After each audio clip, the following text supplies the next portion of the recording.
नमस्कार। आज हम बात करने जा रहे हैं प्लांट ग्रोथ की। अक्सर ये होता है कि आपने सारे न्यूट्रिएंट्स दिए हैं, उसके बावजूद प्लांट हमारा ग्रो नहीं कर रहा होता और आपको लग रहा था कि कहीं कुछ कमी रह गई है। वैसे केसेस में ज़रूरत है हमें कुछ बेसिक एस्पेक्ट समझने की।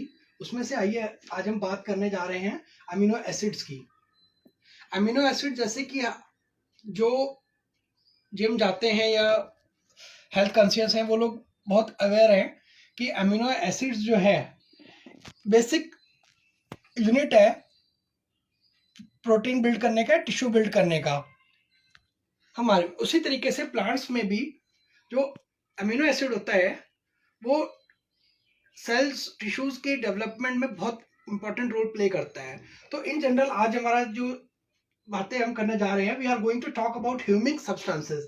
सो humic substances are basically organic components of soil. Soil as we know basically consist of living entities.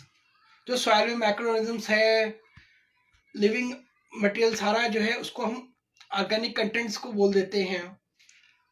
वो जो उसमें बैक्टीरियाज माइक्रोऑर्गेनिजम्स का प्रेजेंस होता है, वो डिकम्पोजिशन जब प्रोसेस होता है तो वो हमारा ऑर्गेनिक एस्पेक्ट हो जाता है। तो सॉइल के अंदर जो प्राइमरी ऑर्गेनिक एस्पेक्ट से हमें जो न्यूट्रिएंट्स मिलते हैं उनमें अपने मेजर प्राइमरी एलिमेंट्स के अलावा जो उसके टेक्सचर की अगर हम बात करते हैं तो उसमें हमें इम्प्रूव करने में हेल्प करता है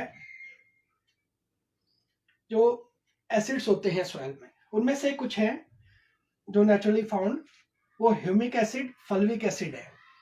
तो ये जो एसिड्स हैं बेसिकली इनका जो मेजर रोल होता है प्लांट्स में, वो आप देखेंगे कि जो शूट होती है वो शूट की ग्रोथ होती है। यानी शूट की ग्रोथ कब होगी? जब प्लांट का सेल ग्रो करेगा।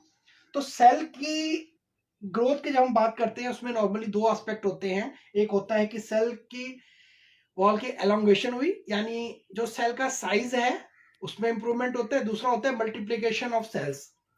तो जब ये सारी प्रोसेस होती है तो जब प्लांट के टिश्यूज सेल्स मल्टीप्लाई करेंगे तो टिश्यूज ग्रो डेवलप होंगे, टिश्यूज डेवलप होंगे तो शूट उसमें ग्रो करेगा। तो कोई भी प्लांट से आपको क्या चाहिए ग्रोथ के लिए? उसके वेजिटेटिव ग्रोथ जब ग्रो करेंगे तो अल्टीमेटिकली उसका जो रिप्रोडक्टिव पार्ट है, यानी सीड्स हो गए, फ्रूट्स हो गए, उन पे भी आपको उसका रिजल्ट दिखेगा। तो ये सारी चीजें कब होंगी? जब हमारा क्लोरोफिल कंटेंट भी इंक्रीज होगा। तो पौधे को आपने धूप में रखा हुआ है, उससे वो अपना फोटोसिंथेसिस कर रहा है, क्लोरोफिल डेवलप